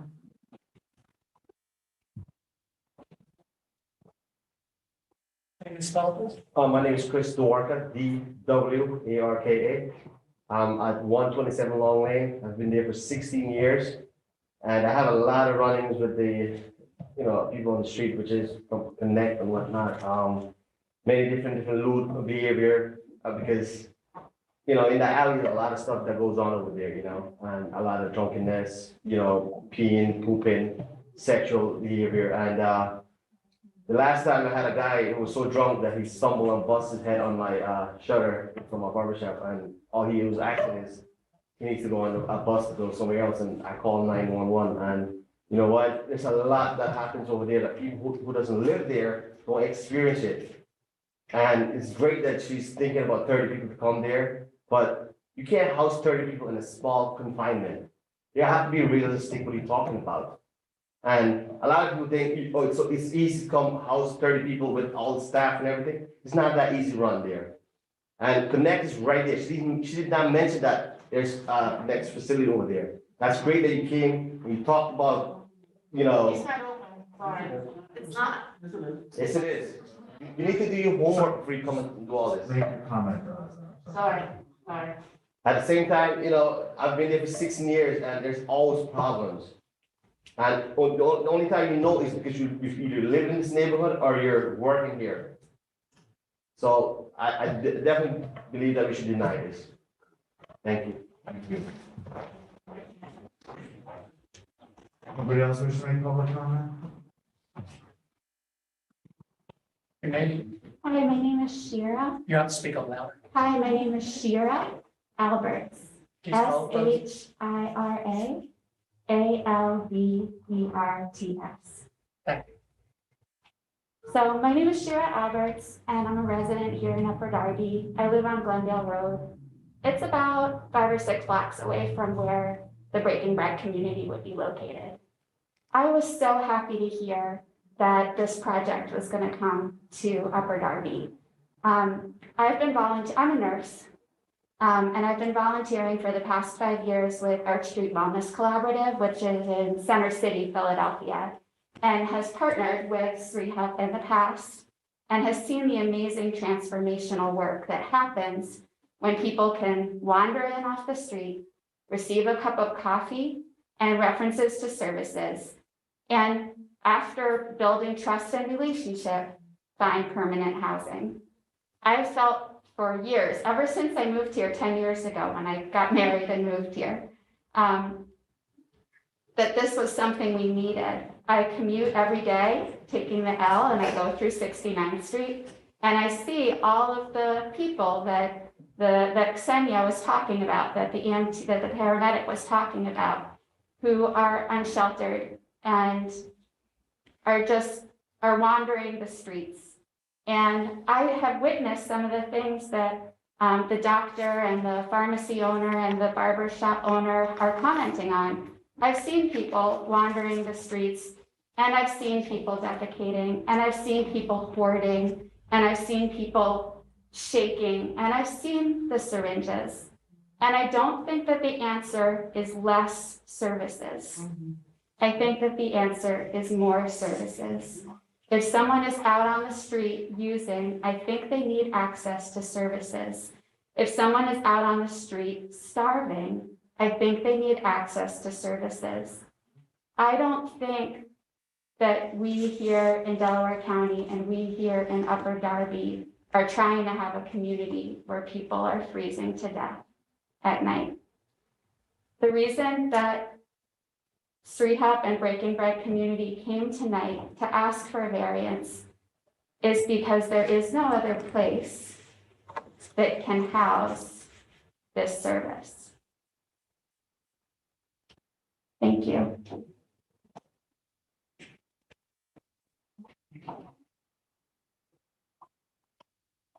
Good evening. My name is Deacon James Collins, just for clarity. Can you spell your last name, please? Collins. Thank you. James Collins Ministries. My parent group is World Harvest Ministries, 7218. Lifelong resident of Upper Darby. I live in Alden right now, just for clarity. Forgive me. I've been involved with the homeless for 30 years. I may be wrong with some of the stuff I say, but I don't think so. Connect by Night was closed. They are open right now. It's a classroom setting. If you want to come in for a shower, you have to take a class. If you're high, you can't come in. Kim Robinson's the only one down there. I was just talking to Tamara tonight. He's at Horizon House. They're the only two people left from Connect by Night. Everybody else is gone. I've been trying to do something else the first of the year. I'm gonna get into that. I support, I don't even know what she's doing. I hear the concerns. We support. Like, I echo their concerns, even though I support her. Because what's going on is 50 to 100 people. 30 beds is not enough. Okay. The people in the neighborhood don't even know it's coming. But if you look, and I just came from 69th Street with the outreach. Right across the street from DHS is a group of dumpsters across from the Tower Theater. And there is feces all over the place. So it's not just Long Lane. It is all over the place. We need a place. If this is the only place, great, until we find something else. But the concerns, I mean, you can't just overlook them. I want this. I really, really want this. Because we have relationships with these people. I have lost people over 30 years down the terminal. Senior citizens. And I can tell you success stories. Miss Carol, she's in one of your programs now. The county got her into. She's like 80 some years old. She wasn't laying down in a bed for like 8, 9 years. I see her every once in a while now. There's a lot of success stories. I just saw a gentleman tonight come up and I thought of them. That's why I laughed when I saw it. I'm just gonna shut up after this. Somebody whacked him in the head with a pipe. He had no shirt, he had a jacket, he had cutoffs, no socks. Do you want an ambulance? No. I just want a shirt and something to eat. Here you go, here's a shirt. Here's something to eat. Thank you. If they were there, they could have treated him. If we're not there to treat them, to give them the service, they can't get it. And the address is what we need.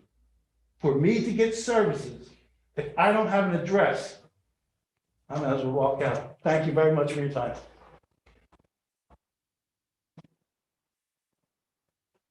Good afternoon, zoning board. My name is Councilman Hafiz Tunis Jr. Emphasis on the junior, respect for my dad. Like many people here, I'm in a unique position. I grew up in this area. I live within walking distance to the proposed site, and my family has a business within walking distance to the proposed site. And my stepfather is also a realtor. So I've been hearing it from all angles. A lot of the concerns that business owners have brought up are very valid. But I think in comparison to the other programs, Stephanie Senna has a lot of experience and she's changed a lot of lives. It's all public record, it's online. There's individuals that can attest to some of the work she's done. I think the biggest difference between her project and the ones we have now is her goal was to take them off the street to a better situation. I've been really critical of some of the programs we have now because I don't feel like they put enough time into helping the individual. And that's why I see that in the Senate is geared towards doing, which is helping the individual get from point A to point B. I've served Upper Darby on local, state, and federal level. This is something I feel like government just has not got right. This is a forgotten community, and I think we need to address these issues with more services. I see people laying on Long Lane and Walnut, sleeping with a bag of all their belongings tied close to them because they don't know if it's going to be there tomorrow. I believe if this hub is here, it would eliminate the defecation in the alleyways, the people hanging around, because they have a hub. They have somewhere to go, somewhere to welcome, somewhere to not judge for being, which would, in my theory, help some businesses. I don't think it's going to fix all the issues. And like the gentleman that just spoke before me, I wish we could have more beds to serve more people. But as we can see in the township map, and this is something on council we've been trying to address with zoning legislation, there's really not very many places that we can provide the service other than this location. So I'm asking the board to take that into consideration. Obviously, no one wants this in their backyard. 2 years ago, the county brought over a methadone clinic in the Chapman section of my district. Many residents and business owners were complaining about it. And after it was built, I haven't heard anything since. So what I'm trying to say is, the business owners, they have valid points. They've been there a while. I've spoken to some of them before personally, and I think that their concerns are valid.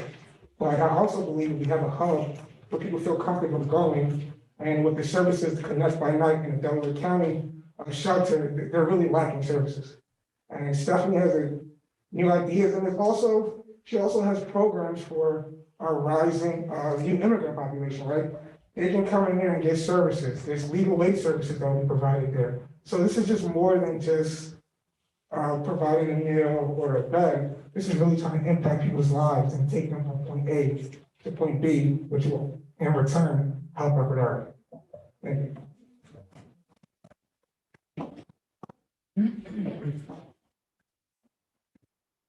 Your name, please. Laura, URA, Wentz, WENTZ, from 7549 Berkeley Road, Upper Darby. So I'm Laura Wentz, Council President, Council at Large. I am a stagehand. I work until late at night, 1 o'clock in the morning. I take the train, the L home. I'm often riding the train with the unhoused population that are traveling back and forth between Philadelphia and Upper Darby. Prior to COVID, SEPTA basically, even though they didn't like it, they did provide space for the unhoused, right? You would see them all over the transportation center, through Broad Street. They were always there. Since COVID, they kick everyone out.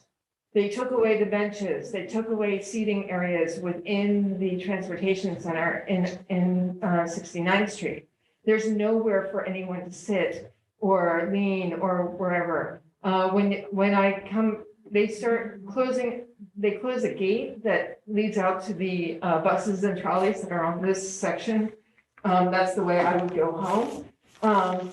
So they basically push everyone out the front door. Of the unhoused and just anyone who's traveling, home from the city or wherever we were. So whenever you get out of the train, you have to walk through this large unhoused population. They are there. They exist here in our township every day, every night.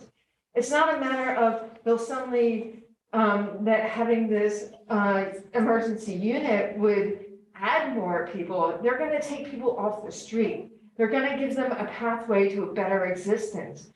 The more people that she can bring into the emergency unit will get more and more people off the street. And a day unit where they can come in and use the restroom and have a safe space to be, a place to eat, a place to shower, that is excellent. That is what we need. Those types of things will help, as Councilman Tunis has mentioned, as well as Councilman Phillips. It's really important. This will help our community. This is something that council has been talking about for years. And now we are finally in a situation where someone is here to provide those services that are so desperately needed. Unfortunately, the shelters that we already have in place are not doing the job quite the way we need it. Ms. Sienna is here to help us do that. And as the other gentleman mentioned, yes, we need more than this, but this is a great starting point. And this is essential. And it will really help to get the people off the street and give them the pathway to a better life. And then, that will it's exactly what we need in our township. And I lost my momentum, so I apologize. But I hope that you will approve this variance and allow them to set this up so that we can all see a better tomorrow in Upper Darby. Thank you.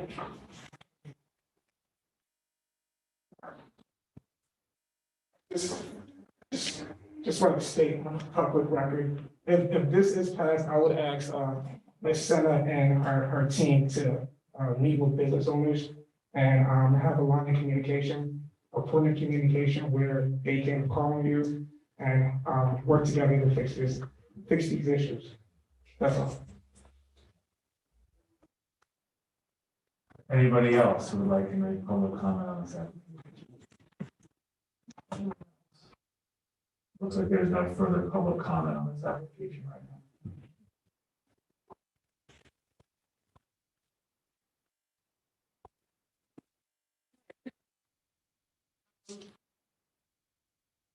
Make a motion to approve application.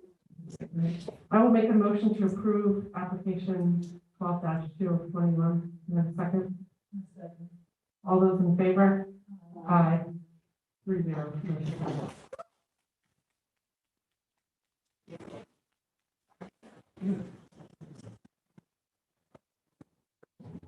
Yep. To make a motion to adjourn? Second. All those in favor? Aye.